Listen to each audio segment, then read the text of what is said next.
طرح ایک مرتبہ اقبال نے لکھا تھا، دل سے جو بات نکلتی ہے اثر رکھتی ہے، پر نہیں، اس کے کوئی پر نہیں ہوتے اڑنے کے لیے، مگر جو دل سے نکلی ہوئی بات ہوتی ہے اس میں طاقت پرواز ہوتی ہے۔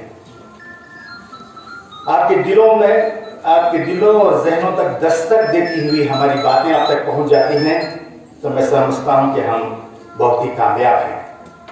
یہ چونکہ میموریل لیکچر ہے، اس کے ساتھ انصاف کرنا میرا بھی فریضہ ہے، to do justice to the concept that this is Millat memorial lecture.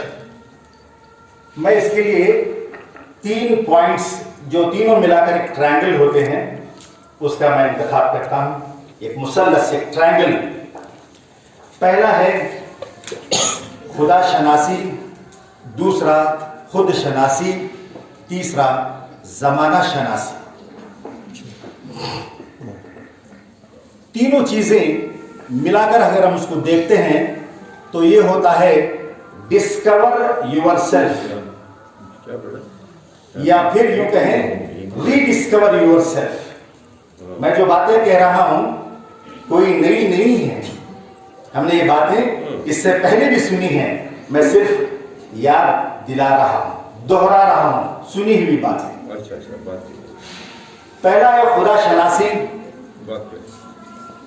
کہ ہم جانیں کہ ہمارا رب کون ہے، کس لیے ہم ہوئے ہیں پیدا، کیا مقصد کے لیے پیدا ہوئے پیدا، اور ہمارا یہ بلیف، ہمارا یہ فیتھ، ہمارا یہ یقین کہ جس نے ہمیں پیدا کیا، ساری دنیا کو، جہانوں کو پیدا کرنے والا، ہم کو master of creation, supreme creation بنا کے اس نے ہمیں پیدا کیا، تو اس غنیمت کا استعمال ہم کیسے کریں؟ خدا کی ذات کو پہچاننا اپنے علم میں شامل ہے، اس کے وجود کو یاد رکھنا، زندگی کے ہر مرحلے میں اس کے وجود کو یاد رکھنا، ہمیں دونوں جہانوں کی کامیابی سے وہ اللہ ہمیں سرفراز کر دے گا۔ خدا نے کئی بار کہا ہے، ایک شاعر نے بھی اس کو لکھا ہے، میں اس کو پروزائک فارم میں نثر کے طور پہ آپ کے سامنے کہنا چاہوں گا کہ تو ساری دنیا سے، انسانوں کو خطاب کرتے ہوئے خدا نے کہا کہ تو ساری دنیا سے بے نیاز ہو جا، پھر دیکھ میں تجھے کیسے سرفراز کرتا ہوں۔ خدا شناسی ایک فاؤنڈیشن ہے ہماری شخصیت کا، اس کو ہم اپنا لیں۔ دوسرا ہے خود شناسی۔ مینجمنٹ سائنس میں ایک پرنسپل ہے SWOT analysis, SWOT، strength, weakness, opportunity, threat and challenges. آپ سب کامرس کے اسٹوڈنٹس ہیں، میں زیادہ مزید کلاس روم کے اس ماحول میں نہیں جانا چاہتا۔ ہمیں معلوم ہے کہ ہماری اپنی طاقت کیا ہے، اپنی کمزوری کیا ہے، ہماری پریشانیاں کیا ہیں، پریشانیوں کو دور کرنے کا راستہ کیا ہے، اور آگے کیا ہے، کیسے نکل کے جانا ہے۔ یہ ہے خود شناسی۔ اسی تعلق سے اقبال نے کہا، جب عشق سکھاتا ہے آداب خود آگاہی، جب عشق سکھاتا ہے، عشق وہ عشق ہے جو اپنے رب سے ہے، اپنے نبی سے ہے، اپنی کتاب سے ہے، اپنے علم سے ہے، اپنے آپ سے ہے، اپنے گھر سے ہے، اپنے والدین سے ہے، اور اپنی ملت سے ہے۔ عشق کے بہت بڑے معنی ہیں۔ اقبال نے کہا، جب عشق سکھاتا ہے آداب خود آگاہی، کھلتے ہیں غلاموں پہ اسرار شہنشاہی۔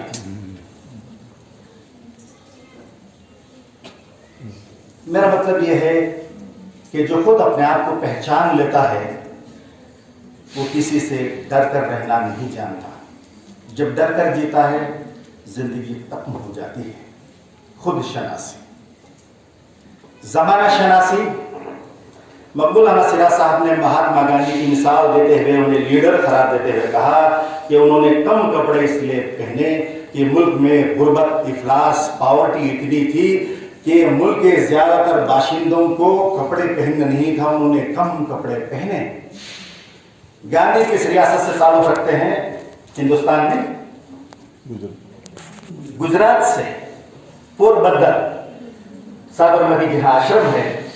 فرق دیکھیے زمانے میں کتنا آ گیا. گاندھی کا وہ دور تھا اور اسی ریاست سے ایک شخص وزیر اعلیٰ بنتا ہے, وزیر اعظم بن جاتا ہے. کپڑوں کی بات آئی تو زمانہ کس طرح بدل رہا ہے اس پر بھی نظر رکھنا ضروری ہے. موجودہ وزیر اعظم نے ایک کوٹ پہنا جس کی قیمت بتائی جاتی ہے 10 لاکھ روپے, اور اس کے باریک دھاگوں میں ان کا نام اس پہ بنا ہوا ہے.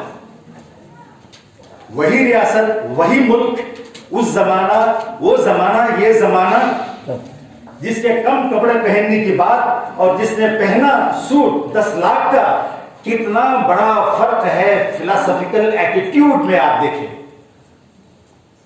یہ باتیں کلاس روم میں آ کر پڑھانے والے یہ ریفرنس میں یہ کہہ کر نہیں پڑھائیں گے کہ وہ فلاں گاندھی نے ویسے کپڑے پہنے تھے, اب فلاں نے ایسے کپڑے پہنے ہیں, بلکہ ہم کو یہ معلوم ہونا چاہیے کیسے کھلی آنکھیں, کھلی آنکھوں سے مطالعہ کرنا ہے.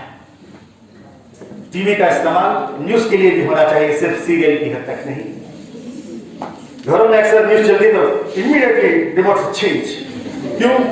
خبروں میں کیا رکھا ہے, نیوز میں کیا ہے, سر کا درد. میں بتاؤں معلومات کا خزانہ خبروں میں ہے. نیوز بھی دیکھنے کی عادت رکھیں, نیوز پیپر بھی پڑھیں, خبروں سے واقفیت رکھیں, زمانہ کس روش سے چل رہا ہے معلوم کریں. اس سے اچھی کیا مثال ہوگی کہ گزشتہ سال اسی مہینے میں مارچ 18 کو لاک ڈاؤن ہوا. تقریباً پورا سال لاک ڈاؤن, پینڈیمک کے ٹینشن, کنفیوژن اور اینگزائٹیز میں گزرا. ہم اب اچھی طرح جان گئے ہیں کہ کورونا کیا ہے نا, کووڈ-19 کیوں اس کو کہتے ہیں.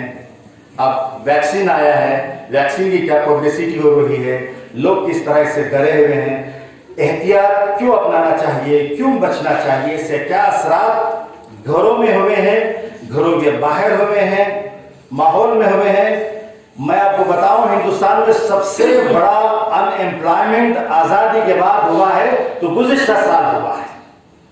سب سے بڑے ان امپلائمنٹ کے رینج میں جو ان امپلائڈ ہوئی ہیں وہ ویمن فوک ہوئی ہیں.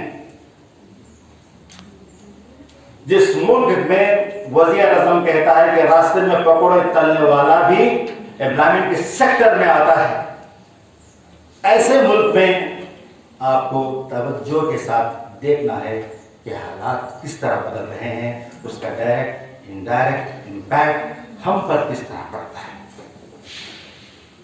آنکھیں بند کر کے بکریوں کی طرح جا کر ووٹ ڈالنا امپورٹنٹ نہیں ہے, بلکہ ووٹ کی اہمیت کیا ہے. ہمارے فیصلے بیٹھ کر ایئر کنڈیشنڈ ایوانوں میں کرنے والوں کو ہم کس طرح چنیں, یہ بھی ہمارے زندہ شعور کی علامت ہونا چاہیے. یہ چند باتیں تھیں زمانہ شناسی, خدا شناسی, خود شناسی, زمانہ شناسی. یہ ایک مثلث ہے اپنی شخصیت کے نشو و نما میں, اس کے فروغ میں, اور اس کا اثر بہت دیر کا ہو رہا ہے.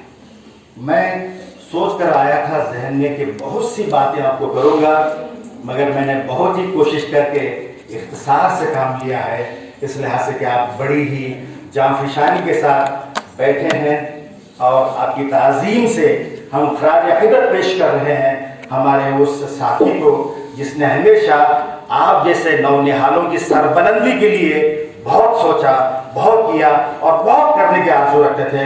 آپ سب کا بہت بہت شکریہ.